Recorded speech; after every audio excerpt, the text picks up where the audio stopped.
네, 안녕하세요. 예스맨입니다. 여러분들의 구독과 좋아요로 이 채널이 유지되고 있습니다. 네, 영상 속도는 1.5배를 추천드리는 바이고요. 네, 이번에도 어떤 소식이 나왔는지 같이 한번 내용을 보도록 하겠습니다. 네, 미국의 10월 ISM 제조업 지수가 예상치보다 상회했으며 전월 대비 하락했다라고 하는데요. ISM에 따르면 제조업은 심각한 공급망 병목 형상에도 불구하고 계속된 수요 증가세로 17개월 연속 성장세를 보여주었다라는 언급과 코로나19로 인한 공급망 차질이 지속되는 가운데 미중 혼잡의 많은 업종이 부정적인 영향을 주고 있다라는 내용이 나와주기도 했습니다. 10월에 제조업 PMI도 하회하며 전월 대비 하락한 수치를 보여주었다라고 하는데요. IHS 마켓에 따르면 급격한 수요 증가에도 불구하고 원자재 가격 상승 및 노동력 부족 등의 으로 인해서 생산이 제약이 되면서 제조업의 PMI가 상승세가 둔화되었다라고 설명을 했으며 특히 부품 부족으로 생산 증가율이 20년 7월 최저 수준으로 보여주었다라는 내용이 또 담겨지기도 했습니다. 중국의 차이신 제조업 PMI도 예상치보다 상회했으며 전월 대비 상승한 수치를 보여주기도 했었는데요.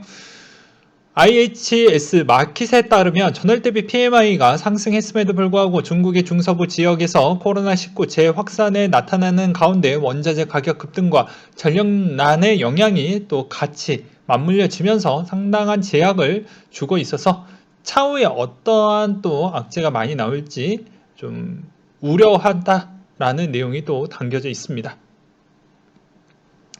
국내 소식으로는요, 10월 수출 예상치가 하회했으며 전년 동월 대비 증가를 보여주었다고 하는데요. 이는 12개월 연속 증가, 8개월 연속 두 자릿수 증가세를 보여주었고 일평균 수출액 기준으로도 26억 달러를 기록하며 전년 대비 증가를 보여주었다고 합니다. 산업부에 따르면 수출 증가폭은 2분기보다 감소했지만 기저효과를 배제할 경우 2분기와 유사한 수준으로 증가했다고 설명을 하고 있고요. 또한 올해 연간 수출액이 6천억 달러를 초과하며 사상 최대 실적을 또 거뒀다라는 내용도 담겨져 있었습니다. 근데 여기에서 또 보이지 않는 측면도 꽤 있어요. 결과값으로만 보았을 때는 그러하고요.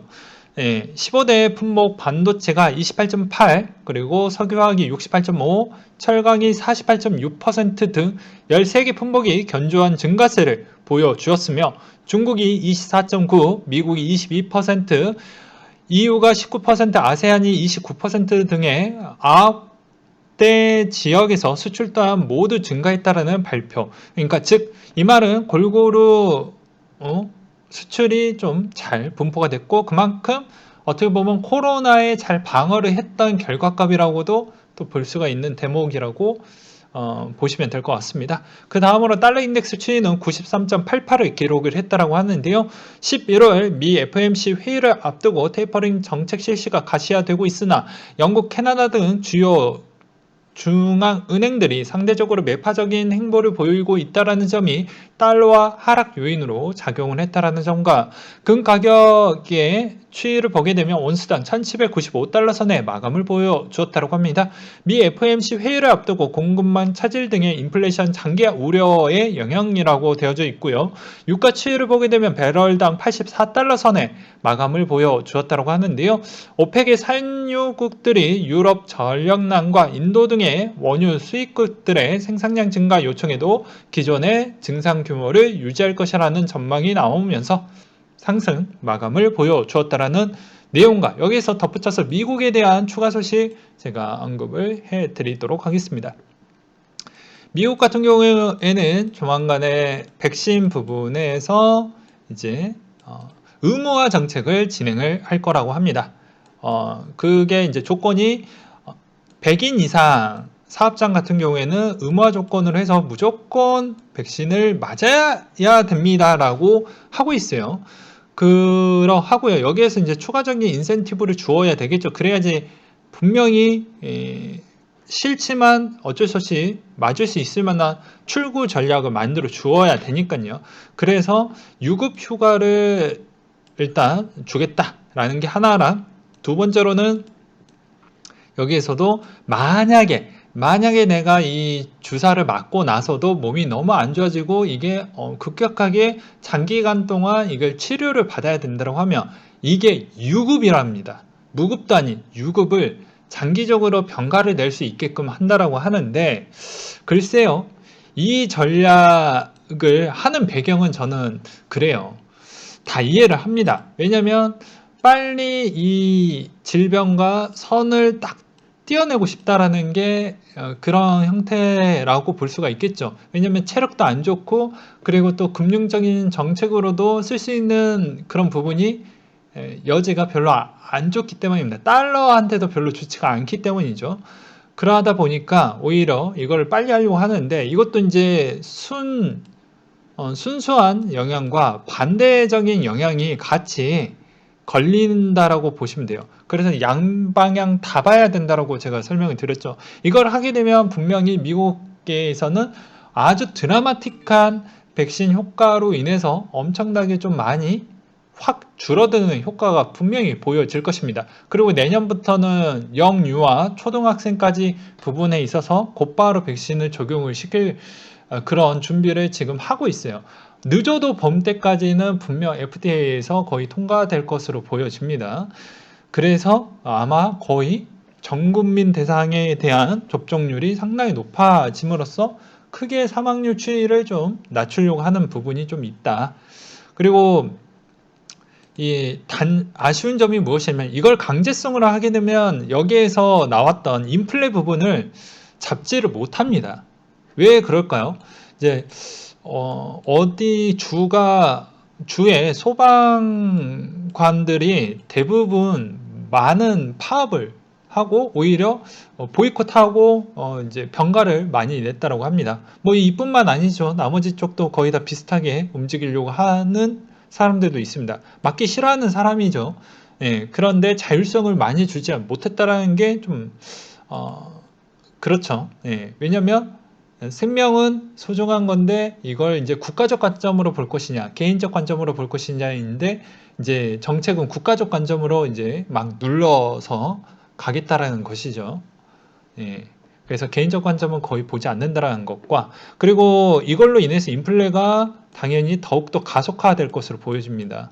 왜 그러냐면 만들 수 있을 만한 여건이 로봇이 아직 대체화가 안 됐고, 그렇다고 해서 인력난은 더 부족해질 것이고, 그 다음으로도 또 여기에서도 막대한 병원비를 부담하고 싶지 않은 측면도 있을 거 아니겠습니까? 이것에 따른 유급만 해줬다라는 내용만 담겨져 있지, 그래서 추가적인 뭐 비용 지원이나 이런 내용까지는 제가 정확하게 확인은 되진 못했지만, 그래도 그 내용이 좀 빈약하고 구체적인 내용이 별로 들어가지 않았다는 점이 좀 아쉬웠다라고 표현을 할 수가 있게 되겠습니다. 그런 막대한 비용으로 인해서 이것을 어디까지 할 것이냐, 또 좀 물음표가 나오겠죠. 그러하기 때문에 기피할 수밖에 없다라고도 볼 수도 있겠죠. 오히려 뭐 그렇게 뭐 깊게 생각하는 하지 않는다라고 하면 오히려 또 다른 형태로도 또 흘러갈 수도 있겠지만, 가장 큰 원인은 일시적인 인플레는 더욱더 가속화되는 데에 이렇게 싫어하시는 분들이 더욱더 으쌰으쌰해서 많이 더욱더 인력난은 가속화될 것이고, 그게 인플레의 화력을 더욱더 불어줄 것으로 보여지기 때문에 쉽지 않을 것으로 보여집니다. 그래서 여기에서도 보시게 되면 커피 주문대기 7,000명이 말이 되나, 스타벅스 1년날 해결해달라 라고 해가지고, 이거는 뭐 국내 소식인데 해외도 마찬가지로 여러 가지로 요새 좀 많은 문제점이 많이 나와주고 있는 실정입니다. 그래서 스타벅스 미국 같은 경우에는 물론 이제 스타벅스 코리아와 스타벅스 부분의 지분 부분은 이미 이렇게 쪼개진 것으로 알고 있는데, 요새 시간이 없어가지고 그것까지는 자세하게 못 봤어요. 아무튼 미국 부분은 벌써 한 번에 인건비를 올려주었고 임금 상승을 올려주었는데, 이번에 인건비를 2번이나 올려줄 생각을 갖고 있다고 합니다. 되게 드라마틱하죠. 그 이유는 무엇일까요? 여기서 스타벅스가 워낙 잘 나갔지만 앞으로 성장 부분에 있어서 나머지 2등, 3등에 있는 부분에 대한 이것을 어느 정도 인건비가 올라간다라고 해도 그거를 퀀텀 점프를 해서 여기에서 거리를 좀 두겠다. 여기서 경쟁 구도의 거리감을 좀 두겠다라고 나와주기도 했는데 그만큼 인건비가 생각보다 너무 심각하다라는 점이 앞으로 연준에 따른 고민이 상당할 것이다. 라는 점과 그리고 저번에도 이야기를 했듯이 원자재, 원료 부분에 따른 공급망 차질이 생각보다 좀 심해지고 있습니다. 여기에서도 마그네슘 대란이라고 되어져 있죠. 그래서 보게 되면 중국의 산신성에 대한 재련소에서 마그네슘 덩어리 부분에 있어서 공급량이 80%가 내주는데 여기서 재미난 거는 전 세계 생산량의 40%를 생산을 해주고 있습니다. 근데 국내 거는 건들지 않고 해외 수출량을 좀 줄였다라고 하더라고요. 이거 국내 거는 문제 될까봐 좀 맞춰놓고 요거를 좀 줄이니 난리 나는 것이죠. 네. 그리고 마그네슘 95%의 중국에 의존하고 있는 유럽이 재고가 바닥이 나서라고 되어져 있습니다. 그래서 이런 점을 보게 되면 원료 부분에 따른 측면도 당연히 백신에 따른 원료를 많이 갖고 있는 국가나 생산성이 있는 국가들에게 어느 정도 공급을 해주어야지 어느 정도 이게 좀 상충이 되는데 그게 쉽지 않는다라는 거, 어느 정도 시간이 필요하다라는 거. 그래서 저는 저번에도 이렇게 지지를 했습니다. 인플레가 일시적이지 않을 것이다에 저는 한 표를 던졌죠. 그래서 이번에도 거의 비슷하게 보고 있고요. 중국이 이번에 뭐 ESG 관련해서 탄소 부분에 따른 그런 정책도 있겠지만 최근에 스포츠 행사도 있고 이것보다는 좀 더 다르게 보는 게 미중 무역 협상을 좀 더 우월적으로 가져가기 위한 전략으로도 역이용하는 거 아니겠냐라는 개인적인 생각도 들기도 했습니다. 왜 그러냐면 미중에 대한 무역 협상으로 인해서 어떻게 보면 지금의 인플레가 더욱더 가속화되면 금융 정책을 쓰기가 너무 쉽지가 않기 때문에 어떻게 보면 잘못된 금융 정책으로 인해서 달러에 따른 위상이 조금이라도 흠이 나오게 되면 곧바로 중국이 그만큼에 따른 대체적으로 치고 나갈 수 있는 측면이 훨씬 더 많다라는 것이죠. 그래서 최근에 뭐 아프리카나 뭐 나머지 신흥국 부분에 있었을 때에도 백신 보급 부분에 있어서 무료로 나눠줬던 이유도 중국 뭐 시노팜이나 시노백 같은 경우도 다 그런 이유가 있는 것입니다.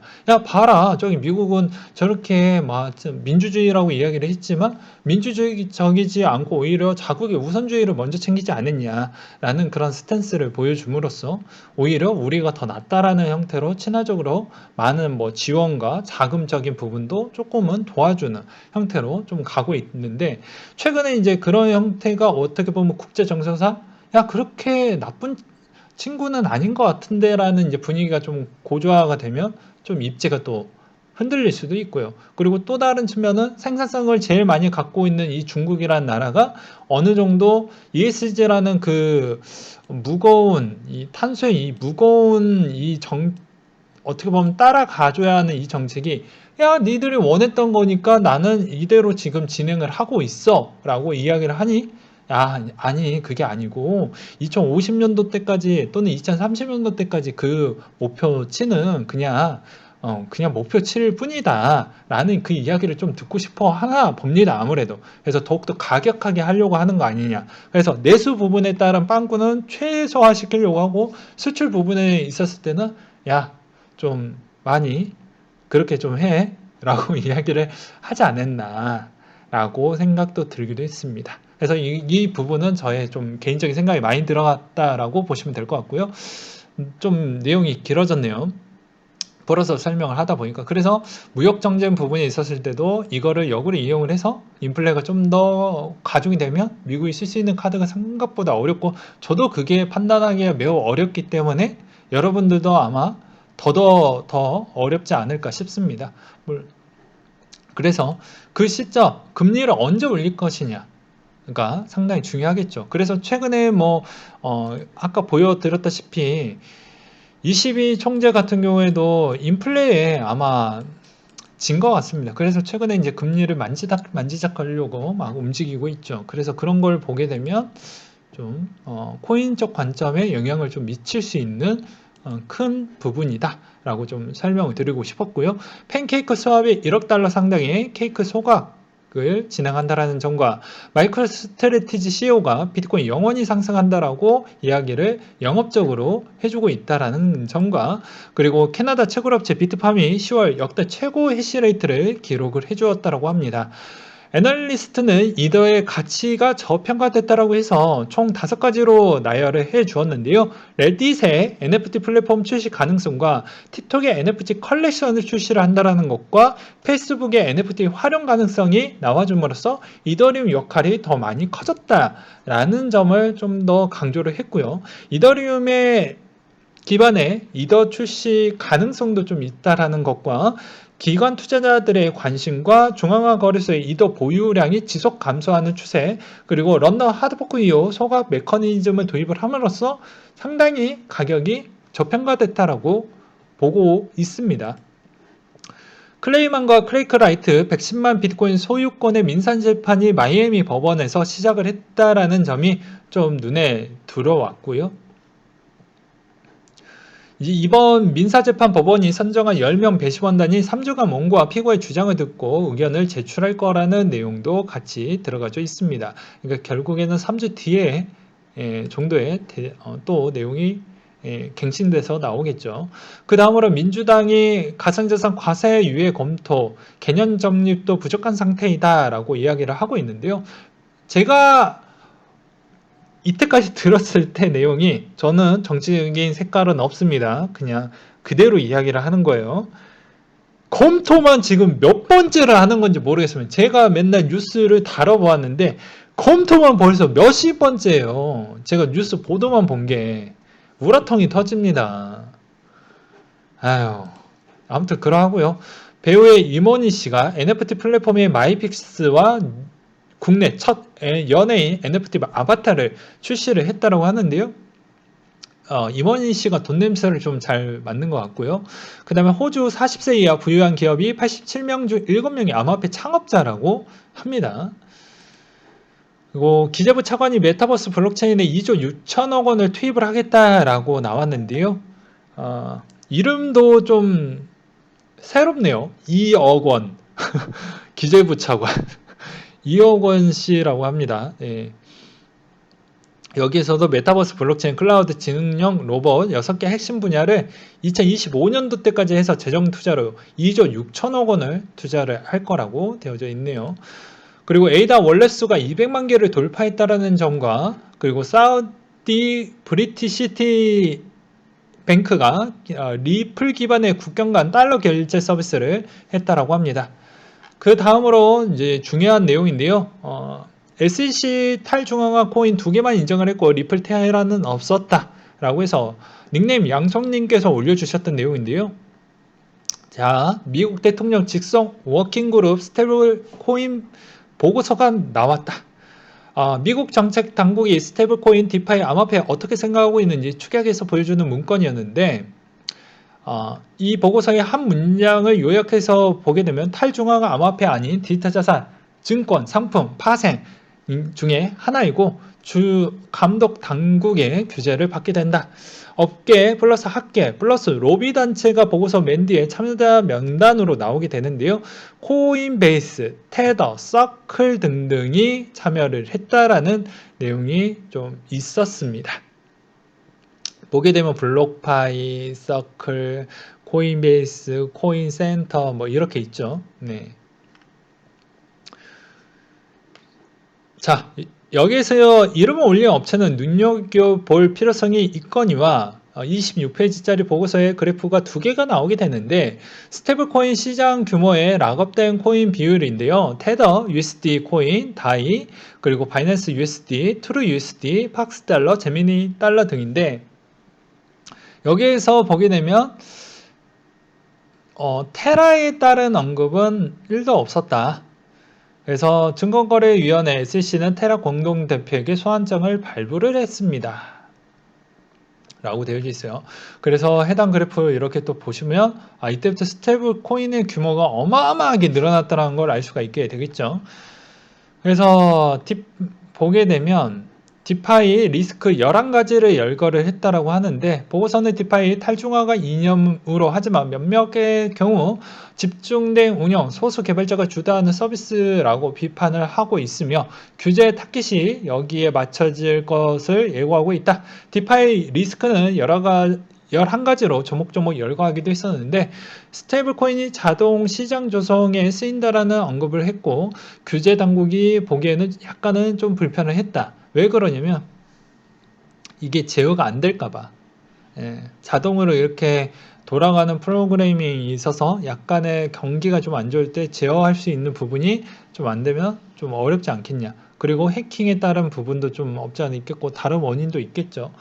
미국의 CD, CP 발행량에 맞먹는 규모이다. 스테이블코인 발행량은 1,300억 달러에 달하는데, 미국 머니마켓 펀드의 기업 어음 CP가 2,373억 달러, 양도성 예금 증서가 CD가 1,427억 달러 수준인데, 지난달 아이스 디지털 에셋 발간 보고서에 보게 되면 미국 정책 당국이 스테이블코인 발행량이 급격하게 증가함에 따라 CP, CD처럼 은행에 준하는 규제가 필요하다. 그러니까 덩어리가 커졌으니까 야, 좀 규제 때려. 이거 달러 부분에 따른 영향도 끼칠 수가 있기 때문이야. 라고 약간의 규제가 필요하다라는 목소리를 내주고 있죠.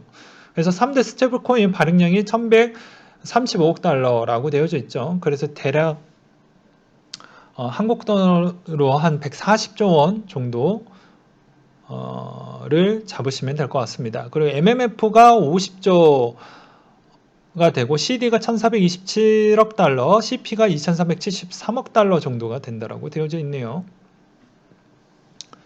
그래서 향후 규제 방향성이 보고서 외에는 입법을 해야 된다라고 공고를 했고, 감독권의 법을 정해달라고 했다라는 내용이 있습니다. 그러니까 즉 조만간에 이제 SEC가 나서서 스테이블코인 디파이 죽방 때릴 수 있어요. 그리고 빨리 때려주세요. 라고 이제 이야기를 하는 것이 언제 건들지 저도 매우 무섭습니다. 이제 하나 터지기 시작을 하면 도미노로 터지게 될 것인데, 그거 언제 건들지 저도 매우 궁금해지고요. 그 다음으로 11월 1일부터 11월 7일까지 주목해야 되는 상위 코인 3개가 있다라는 내용인데요. Gcash가 메인넷 부분에 따른 내용이 또 담겨져 있고요. 그리고 그 다음으로 시크릿 네트워크 부분에 있어서 NFT 경매가 진행이 된다라는 내용과, 크립토닷컴 체인에서 또 메인넷 크로노스 메인넷 런칭이 있다라는 부분이 좀 있었습니다. 크로노스 체인은 디파이 NFT 프로젝트의 어플리케이션을 위한 전문적인 블록체인 인프라 플랫폼으로 그런 내용들이 담겨져 있으니 이제 좀 더 활성화 시켜가지고 무언가를 좀 해보려고 하는 거겠죠. 그 다음으로 NFT 메타버스 코인들이 어디까지 올라갈 것이냐. 이제 최근에 게임 쪽도 많이 올라가고 분위기가 좋아요. 그 다음에 NFT가 좀 힘을 이 페이스북형 때문에 더 올라가고 있어요. 그래서 요새 분위기가 매우 좋고 이더도 힘이 빠지지 않고 계속 잘 올라가고 있습니다. 요새 많은 시총이나 이런 부분이나 조금 잘 버텨주고 있어요. 예. 무엇으로 버텨줄까 했는데 또 이곳을 또 잘 버텨주고 있더라고요.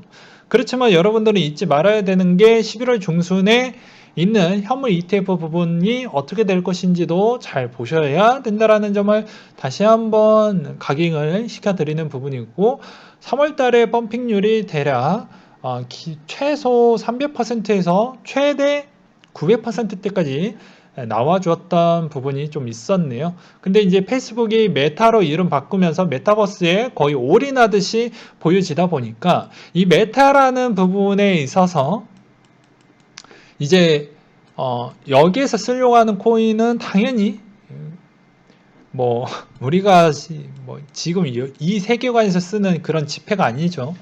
네, 코인이 어느 쪽이란 손을 잡을 것이냐. 그리고 분명히 이 안에서도 기존의 이 현 세계관에서 있는 은행, 저축, 뭐 이자 농사, 그리고 거기에서 뭐 채굴이나 뭐 그런 그런 뭐 근로를 해서 수익이 나올 수 있는 그런 수익 창출 모델도 같이 넣을 것으로 보여집니다. 그러하기 때문에 아무래도 당연히 현실 세계에 있는 부분에서 좀 필요한 부분, 금융적인 부분을 좀 집어넣어야 분명히 망하진 않을 것이니까 그런 모델에 따른 그런 측면으로 메타를 잘 만들어 갈 것으로 보여지네요. 아무튼 이 기대감을 좀 주었다라는 것은 최근에 페이스북이 많이 주가가 내려갔던 측면도 일부 좀 적용을 했지만 코인적 관점에서는 나쁠 게 없습니다. 분명히 이쪽에 힘을 줄 것인데 일단 올라가는 건 테마로 보는 게 맞을 것 같고요. 여기에서 어느 정도 효과가 나올 거라고 한다라고 하면 아무래도 그 안에서 그 메타버스 안에서 만들어줄 수 있는 그런 체계가 좀 더 확장이 되고 좀 더 유저수가 더 늘어나게 되어야지만 더 현실성이 있지 않을까라고 저는 봅니다. 좀 보수적인 관점으로 보고 싶어요. 그 다음으로 위믹스 드레이크 스테이킹 공지가 나왔다고 하는데 이게 이제 9일 기준으로 뭐 진행이 된다고 하니까 미리 알려드리려고 띄워드렸던 내용이고요. 그리고 NFT 시장 최대 컨퍼런스 오프라인이 개막이 된다라는 점이 있습니다. 그렇기 때문에 이 내용도 한번 가지고 와봤습니다. 1일부터 4일까지 미국 뉴욕 타임스퀘어에서 진행이 된다라는 점이 좀 있어요. 그래서 어떤 이야기가 나올 것인지 좀 보셨으면 좋겠습니다. 그래서 최근에 뭐 이런 내용이 또 나오다 보니까 플레이집도 막 꼴짝꼴짝 막 움직이고 있죠. 블록체인 게임 프로젝트 관련된 내용들이 나오니까 뭐 그런 거겠죠. 그러니까 최근에 분위기 타고 가는 애들은 분위기 타고 가게끔 좀 보셨으면 좋겠고, 하반기에 이슈 있는 건 이슈 있는 대로 잘 타이밍 맞게끔 접근을 해서 유익하게 좀 보셨으면 좋겠습니다. 그 다음에 코인베이스가 AI 고객 지원 업체를 인수를 했다라고 해서 모든 걸 오토로 돌릴 생각인 것 같습니다. 네. 어차피 NFT와 뭐 이자 농사 할 건데 최종 목적지는 그냥 풀 자동화 시스템인 것입니다. 그러니까 고객 지원도 당연히 뭐 사람 안 쓰겠죠. 예.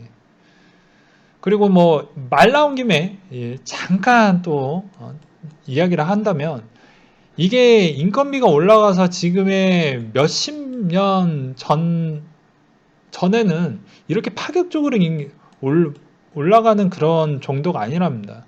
뭐 을이 지금 갑을 이기는 시대가 처음으로 온 거죠. 미국에서는 그렇다고 합니다. 그래서 파업도 많이 생기고 노조도 원래 안 생겼던 회사들도 노조가 지금 만들어지려고 합니다. 그만큼 아쉬우니까요. 왜냐하면 노동력을 어떻게 보면 지금 사람이 필요한데 안 되니까 그러면 당연히 이제 회사들은 일단은 아쉬우니까 어쩔 수 없이 하지만 여기서 이제 투트랙 전략을 합니다. 아씨 이것 봐라 안 되겠는데 기호 오르니까는 요거를 좀 많이 써야 되겠는데 라고 해서 많이 로봇에 따른 투자를 더욱더 적극적으로 할 확률이 매우 높아질 것입니다. 왜 그러냐면 스타벅스나 나머지 뭐 버거킹이나 이런 회사들 자체가 인건비 부분에 따른 충당 요소를 먼저 집행을 하고 매출이 좀 더 높았지만 이익률이 좀 저감이 되면서 주가가 엄청나게 많이 빠져버렸거든요. 오히려 매출은 늘었어요. 하는데 단점은 이게 지속이 되었을 경우에는 수익성에 있었을 때 단기적 관점에서는 별로 좋진 않잖아요. 그러면 당연히 또 잔머리를 많이 쓰겠죠. 계속 올라가는 거에 따른 이 수익 비중이 생각보다 그렇게 많이 나오지 않을 것으로 보여지기 때문에 이제 그런 걸 보게 되면 오히려 이런 로봇이 또 발달이 되면 사람이 생각보다 쓸만한 위치까지 올라오지 못하면 또 도태된 사람들은 또 많은 실업자가 되지 않을까. 많은 빈민층으로 또 내몰지 않을까. 근데 그 빈민층들도 본인의 태어났었을 때에 따른 본인의 밥값 정도는 좀 해야 된다라고 저는 봅니다. 아무것도 하지 않고 아무것도 뭐 정말로 하고 싶지도 않고 뭐 저도 일하고 싶진 않거든요. 예. 근데 이제 생산성에 좀 도움이 될 만한 정도의 좀 기여를 해야 되는데 이것도 하고 싶지 않고 저것도 하고 싶지 않으면서 편하게 살려고 하는 건 정말 그건 바람직하지 않는 것이죠. 근데 사회가 너무 극단적으로 내몰면 안 되니까 그거에 따른 지원 정책도 같이 뭐 해주고 있다라고 저는 생각을 하고 있습니다. 그래서 너무 좀 그러하긴 하지만 그게 너무 이쪽으로 쏠리는 것도 걔네들 주장도 기계에 따른 4차 산업에 한 번에 그 한계점이 딱 돌파하는 시점에 이제 로봇으로 또 오게 되면 상당히 또 엄청난 가점의 논란이 생기지 않을까 싶네요. 그런 이야기를 좀 드리고 싶었고요. 아마 폐차글업체 제네시스가 미국의 텍사스주 대규모 시설을 짓는다라고 해서 여러 가지 인프라 지원을 또 아낌없이 해주고 있기 때문에 그렇다라고 보고 있습니다. 그러고 해서 아마 상당히 영향을 많이 줄 것이고요.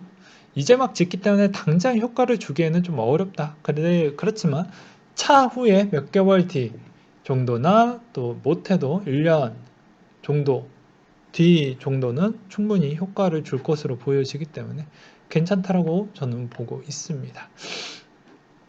자, 여기서 이제 여러분들이 상당히 고민과 갈등이 많이 있지만 저는 각자 지혜롭게 판단을 했으면 좋겠습니다. 저도 일개 유튜버, 일개 개미로서 제 돈을 지키는데 충분히 노력과 열정을 다 쏟아부음에도 불구하고 판단하기가 어려운 시장입니다. 네. 근데 이제 여기서 알 수 있는 점은 나머지 선진국 국가들도 다 금리 인상 베팅을 때렸어요. 이제 조만간 할 겁니다. 네, 조만간 한다라는 뉘앙스를 거의 다 줘버렸기 때문에 미국의 움직임이 과연 어떻게 나올 것이냐가 좀 물음표이다. 좀 난감한 위치에 좀 있다라는 거. 그래서 여기에서 또 한 번의 용인이 나오게 되면 저는 이게 우리한테 먹을 수 있을 만한 수익성은 충분히 챙겨줄 수는 있겠지만 사회적 기반으로 보았을 때 돈의 가치가 너무 빨리 떨어지기 때문에 결코 그게 이 사회가 건강할까? 라는 그런 측면도 있어요. 그래서 적당한 게 좋은데 용인을 할 것인지 아니면 빨리 집행을 할 것인지 이것도 매우 궁금해지기도 합니다. 아무튼 이번 주 부분에 따른 추세는 아무래도 현물 ETF 부분에 따른 다음 주나 다다음 주 정도가 되겠네요. 그게 어떠한 방향성을 잡을 것이냐에 따라서 아마 좀 달라질 것 같은데 그 전 때까지는 분위기가 좋아서 아마 계속 올라갈 것으로 보여지기도 하네요.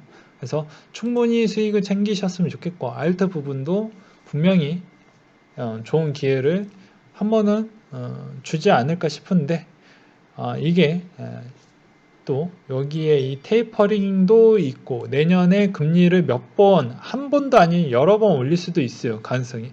그런 거에 있었을 때 체력이 과연 버텨줄 수 있는 코인 시장일 것이냐. 그리고 저번에도 이야기를 했듯이 과연 SEC는 언제 조질 것이냐. 어차피 올해는 9월 달에 거의 업무가 거의 다 종료가 됐기 때문에 뭐 따로 액션을 취할 부분은 거의 없고 내년 못해도 2월 달부터 본격적으로 움직일 것으로 보여지기 때문에 내년에 언제 움직일 것이냐 이것도 상당히 궁금해지겠죠. 그래서 올해 좀 마지막으로 땡길 수 있을 만한 부분에 대해서 수익성을 챙겨 가실 부분은 용기 있게 챙겨 드실 거면 확실하게 챙겨 드시고 내가 잃어도 확실하게 이 정도까지는 내가 감수하겠다는 마음가짐을 딱 두고 한번 기다려 보시는 게 바람직할 것 같고 저처럼 그냥 어느 정도 제 목표치만큼 딱 수익 딱 나왔으면 딱 하고 그냥 가족들과 좀 보내든지 아니면 그래야 되는데 저는 이제 가족이랑 못 보내죠. 이게 나머지 분들은 그렇게 해가지고 좀 시간을 보내시는 게 건강상 좋지 않을까. 그리고 한 템포 좀 수익을 많이 냈으면 좀 시간에 있었을 때 투자하는 그 시간에 텀도 좀 주셔야 돼요. 왜냐면 계속 연달아 하다 보면은 가끔 오류가 발생을 해서 좀 잘못된 판단 미스로 인해서 엄청난 돈을 또 잃는 포인트가 발생을 하거든요. 그래서 제가 계속 이야기를 했던 가장 중요한 거는 중요한 덕목은 어느 정도 수익의 목표치까지 딱 왔으면 그래서 한 템포 좀 쉬었다가 흐름에 대한 파악만 좀 보시고 그 뒤에 적절하게 또 몇 포인트는 좀 쉬는 포인트에 따른 그런 기간을 따로 두신 다음에 다시 이제 재진입 기간을 따로따로 설정을 하셔가지고 그렇게 내년을 좀 준비하는 그런 형태가 가장 바람직한, 가장 건강한 투자이기 때문에 그런 점도 좀 습관적으로 잘 보셨으면 좋겠습니다. 오늘만 날이구나. 뭐 그런 형태로 내가 그렇게 조급한 마음으로 하게 되면 좀 판단력이 좀 많이 흐려지기 때문에 그렇게는 하지 않으셨으면 좋겠습니다. 아무튼 방향성이 계속해서 저는 여러분들의 마음을 보게 되면 계속 위로 갔으면 하는 바람이 있거든요. 그렇지만 이제 여기에서 여러 가지 변수가 많이 있으니 항상 두 가지 관점을 같이 보시면서 대응을 잘 해 나가셨으면 좋겠습니다. 네, 이상으로 마치도록 할게요.